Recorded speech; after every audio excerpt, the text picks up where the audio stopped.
many a town or village along the coast of Italy, this small fishing town and vacation spot has an ancient heritage.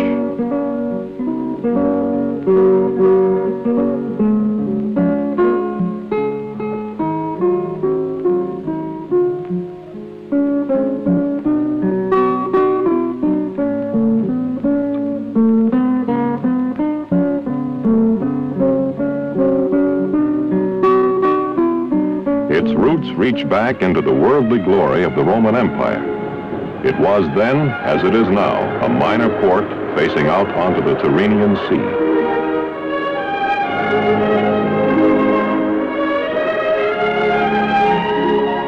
In ancient times, its name was Antium, and it was not without a degree of dubious distinction. Nero was born here, and Caligula. There is little today to recall the days of the Roman legions, and very few of the thousands of Americans who knew it during World War II would recognize its ancient name or its rebuilt, unscarred face.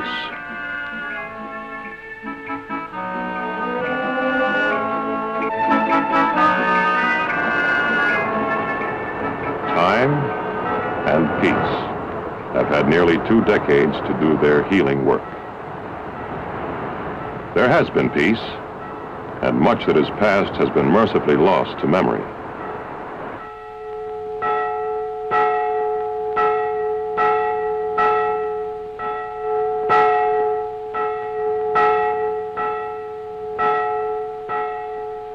But a great many Americans will never forget this town's modern-day name, the name they knew it by in 1944, Anzio.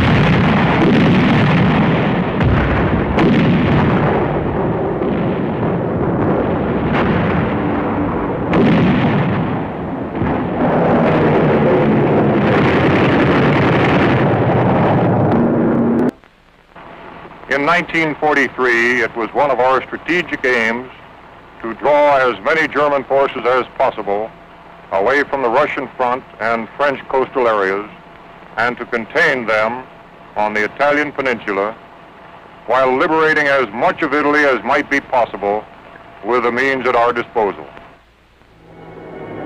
As General Clark was well aware, our objectives were one thing, the achieving of them another. In late 1943, our lack of progress in the south of Italy was leading to the necessity of a landing in the enemy's rear at Anzio. Our problems in Italy had been many. For example, there was the terrain. It was ideal for the defending enemy forces, cruelly difficult for Allied troops. Oh boy, you talk about your bad country. I mean, they didn't have but 2 directions over there. Up the hill and down the hill. Here, methods of transport long obsolete became operational necessities.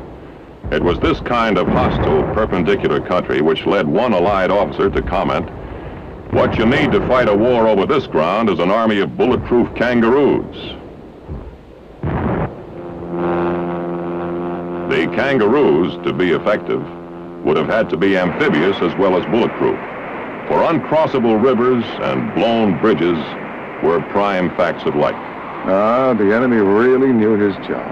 When those people blew a bridge, we had to start over from scratch. Some of our guys stayed wet so long their skin puckered up like a prune. We didn't get a lot of help from the weather either, as I remember.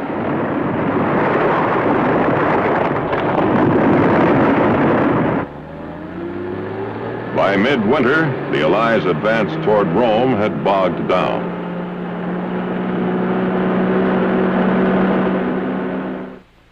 Just south of Cassino, a stalemate had developed, and it was the deadlock here at the Gustav Line which germinated the seeds of the Anzio operation. Naples, mid-January 1944. The build-up for a landing at Anzio was underway. This would be an amphibious end run, which would put a force on the beach to the enemy's rear and much too close to Rome for his comfort. Maybe we could break the Cassino deadlock this way, but from the start, there were serious problems.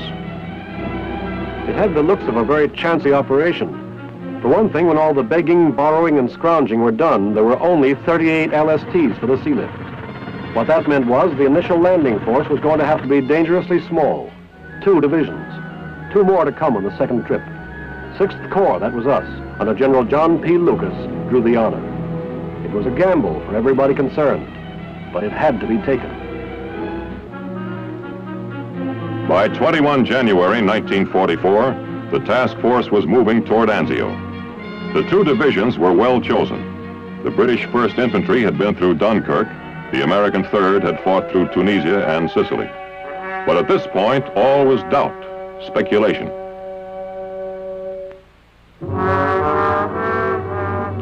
What lay ahead, no man, at whatever level, could know for certain.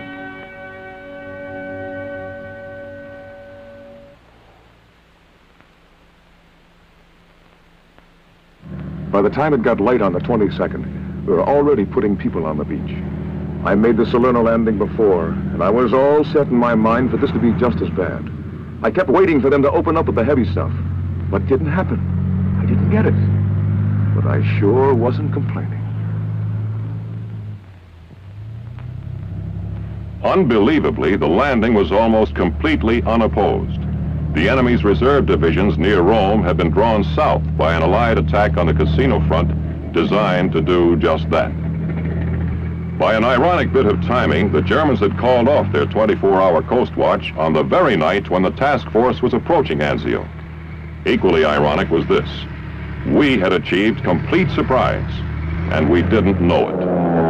The only real trouble we got that day was from the air.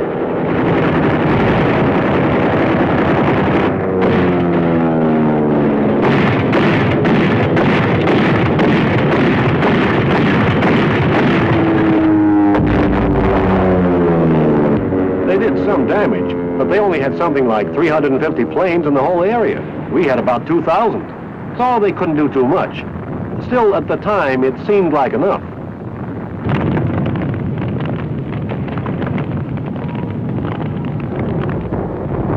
Despite harassment from the air, losses were light. The first day saw 90% of the landing forces ashore. Immediately, they began consolidating the beachhead against the enemy counterattack, expected at any moment. With his reserve divisions pulled south by the casino attack, the enemy had only ragtag fragments of units at his disposal, but he moved them up swiftly. Prisoners taken in the first days were universally smiling and confident once they discovered they were not going to be mistreated. They were certain that in a matter of days they would see the Allied landing force pushed into the sea. The 6th Corps had already faced the swift and professional reaction of the German commander Kesselring at Salerno, and expected no less of him in this new meeting. He lost no time in eliminating the advantage of surprise which the Allies had unknowingly gained. At Kesselring's command, General von Mackensen assumed responsibility for Anzio, and by evening of the second day of the landing, parts of 8 divisions were in position and more were moving up.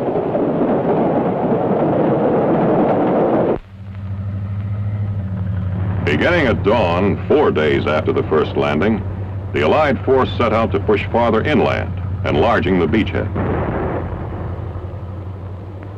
The golden moment of surprise was gone. They came against rigid opposition.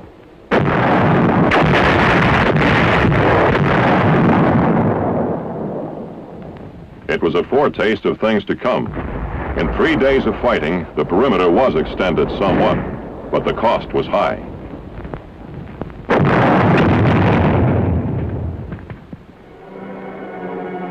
A force of 767 American Rangers trying to infiltrate and capture nearby Cisterna was ambushed. Most were taken prisoner. By now, the other 2 divisions of the 6th Corps had arrived, but so had the enemy. It was one of my duties as a medical officer to keep a listing of casualties for Corps headquarters. By the end of January, we had taken a total of 3,000 casualties. As a statistic, that's a straightforward figure. The mind may accept it without distress. The thing that must be remembered is this: The statistic refers to 30 times 100 human beings hurt or killed.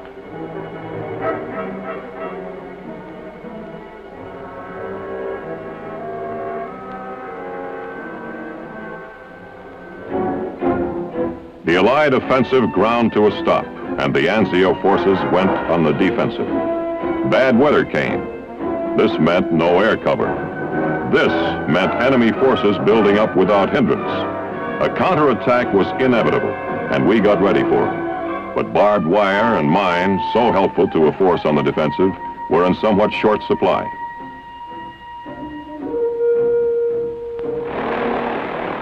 The enemy intended now to make another Dunkirk of Anzio. Swiftly, he shifted forces from northern Italy, southern France, and even the Balkans. Daily, his fighting machine was growing stronger on the ground, as casualties drew the Allied forces thinner. By mid-February, the enemy had pushed the Allies back in the center of the grimly held beachhead, almost to the last-ditch lines of defense. The outlook, depending on which side you were looking from, was excitingly bright or very dark. Now, once again, an Allied attempt in the south to breach the Gustav line failed. The men on the ground didn't know that the breakthrough attempt was also intended to ease the pressure on the Anzio perimeter. They only knew that enemy guns still looked down their necks from the fortified heights, and that advance became impossible. With the repulse of the second Cassino offensive, it became clear. Anzio was on its own. The crisis was here. Every resource was marshaled to meet it. When the massive frontal attacks came, we met them with a hurricane of fire.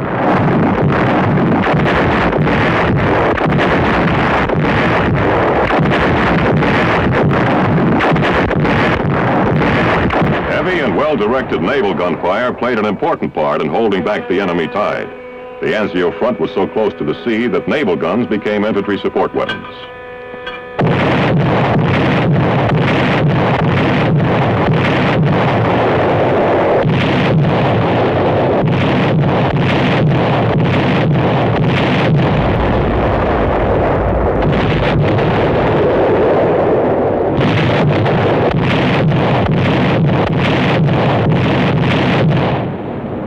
In the end, high explosives proved the saving factor.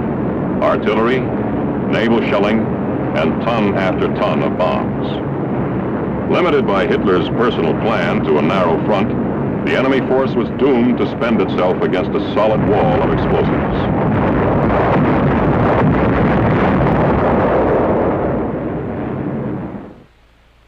Having weathered the crisis, the 6th Corps' commander, General Lucas, received a new assignment. Assistant Commander, 5th Army. The new commander of the Anzio force was General Lucian K. Truscott, recently appointed deputy to General Lucas and former commander of the 3rd Division. What lay ahead was now up to him. This was the situation the new commander faced. He held a beachhead, but a smaller one. In the center, an ugly bulge remained, and there it stayed. The simple fact was, neither side had strength to do anything about it. Now came a strange 3-month period which no one who was there will forget. The static war at Anzio, or as some called it, the Sitzkrieg. By now, everybody was used to living in holes. Anyway, as used to it as you can get. When we could, we'd put in the time on improvements. We used to say we had all the comforts of home, provided you lived in a muddy hole in the ground back home. Within the reduced area of the beachhead, there was now no corner which was out of range of enemy artillery. Like industrious moles, the Anzio forces in the field moved themselves underground. We struck it lucky. A cosy bit of a cave it was, no digging necessary. It was already occupied, as you might say, but we got on fine with the former tenants because they were very quiet. I wrote the missus not to worry about me. I was spending all my spare moments in the ruddy museum. Still, it wasn't all the cooks to her. There was always work to be done.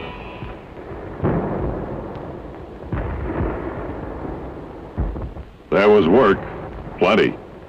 Daily, nightly, endlessly, there was the exchange of shells of varying sizes, weights, and types, fired out from and into the battered beachhead.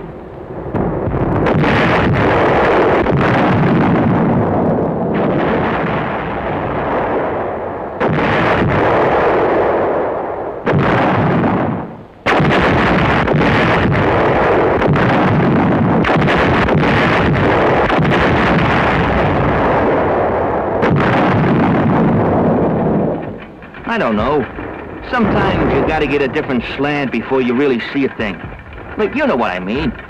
I heard the guns going every night. Sure, but till I got on this brass salvage detail one day, it never really hit me how much of what was going on was going on. It made you wonder how there was any mountains left, much less, little stuff like houses and people. I tell you, you should have seen all that brass.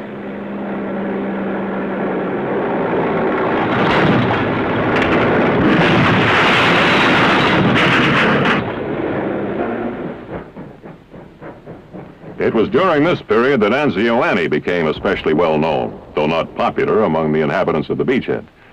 Actually, Anzio and Nettuno was not one, but two huge German railway guns, called Robert and Leopold by the men who directed their fire into every corner of the crowded perimeter.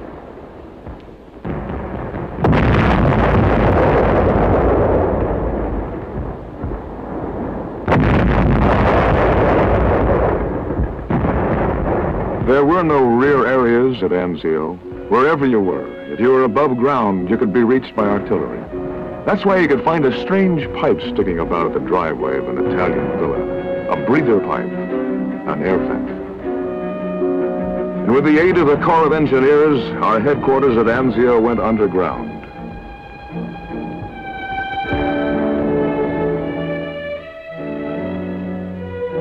The main corridor gave you an idea of how big this specialized foxhole was. It ran just about a quarter of a mile in a straight line. And branching off from it, all the elements of an operating headquarters. Everything needed underground.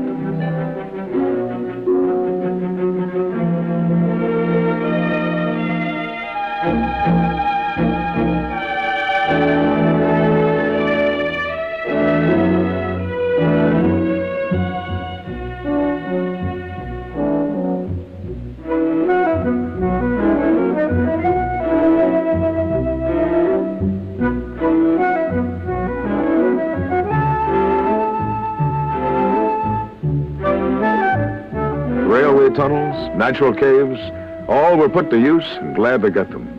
What with bad weather, shellings, and air raids, there was a lot to be said for underground living at Anzio. Another constant reality of the beachhead was the endless patrolling, probing, raiding.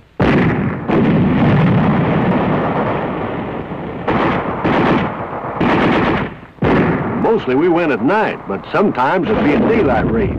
Maybe some enemy people would sneak in and set up observation in some house. Then a raiding party would go in and take them out.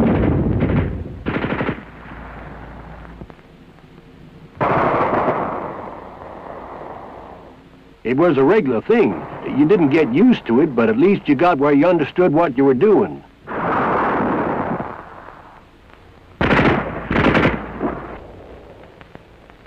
If you were lucky, you came back with everybody on their feet. If there was a good part, that was it, when everybody came back standing up.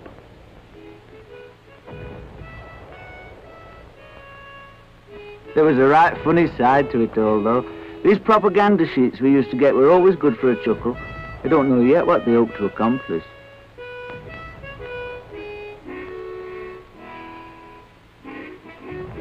As time went on, there were days when it seemed like it was my dad's war all over again. Trenches, no man's land and all that. Quite often in the day, things would be so quiet you could hear small, distant sounds across the field.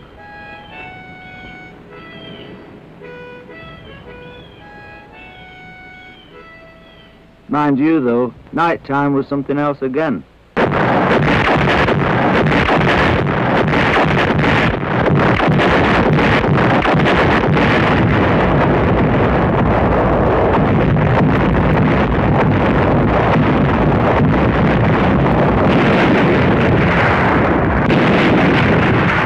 One night in the bay, an ammunition ship was hit.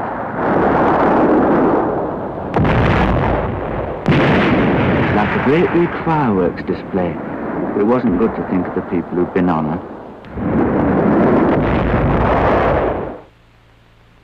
After our field hospital had been bombed and shelled a few times, we decided to take steps. We couldn't go entirely underground, so we did the next best thing, and built strong revetments into which the tents could be put. We nurses helped where we could. It was a huge job, but it was necessary. We'd been shelled so often, we came to be called Hell's Half-Acre. In fact, some line soldiers would actually hide small wounds, rather than risk being sent over here. I'm not making this up. It actually happened.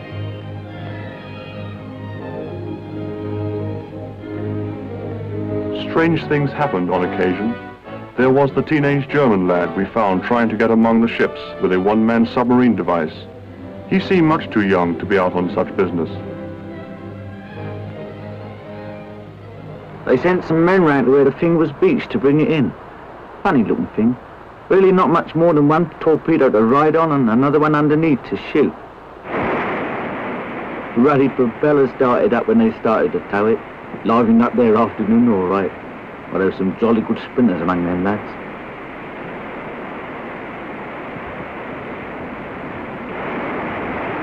In the end, nothing happened at all. The thing simply stopped again. Sorry to present you with an anticlimax, but you know what? It happened in the middle of a time which was very much like that.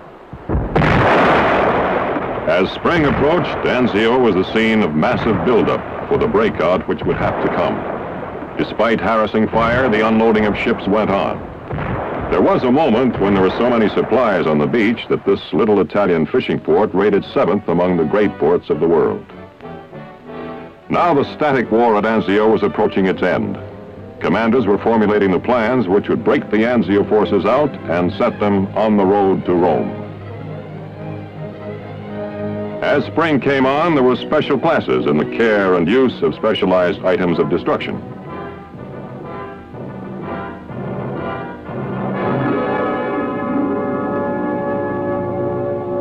Rehearsal for the real thing. Near Anzio, a group of American commanders gathered to witness a demonstration.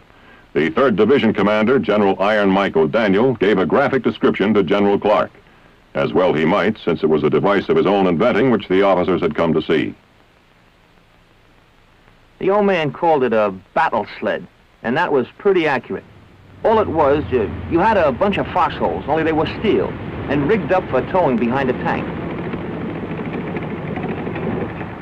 That way, a squad of guys could stay in their holes for cover and move up at the same time. It's pretty neat. It never caught on, but in my book, it was a good idea.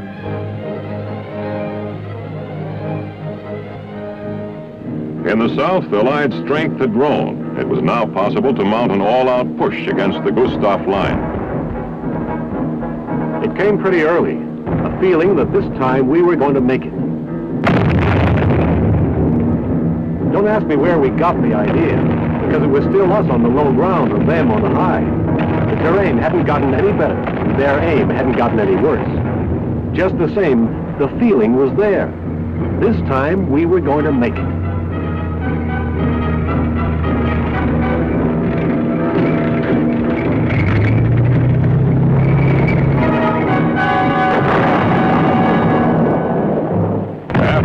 Of heavy fighting, it was clear that the forces in the South were, in fact, breaking through the unbreakable Gustav line. The time for a coordinated breakout from Anzio was here.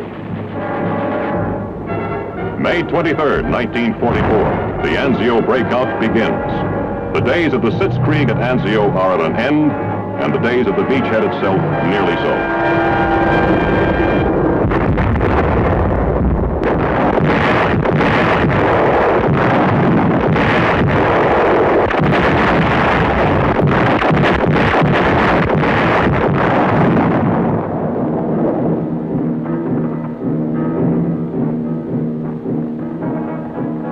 Over grounds where both sides had been planning all sorts of little surprises for each other. You had to take it slow and watch your step.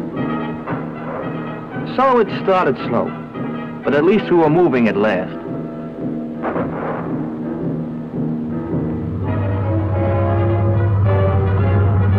Now, after everything, here was the road to Rome.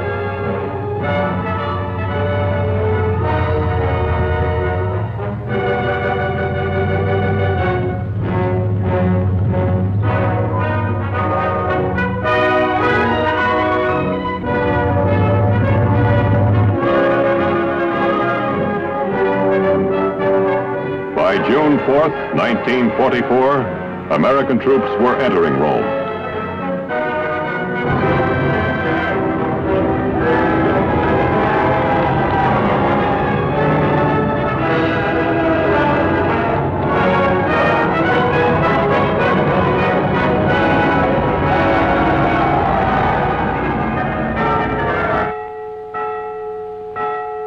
Behind lay an action over which historians could and would widely disagree in years to come. On the battered beachhead, our men had learned much, and perhaps the enemy had learned something too. He had done his best and his worst against the Americans and British at Anzio, and it had not been enough.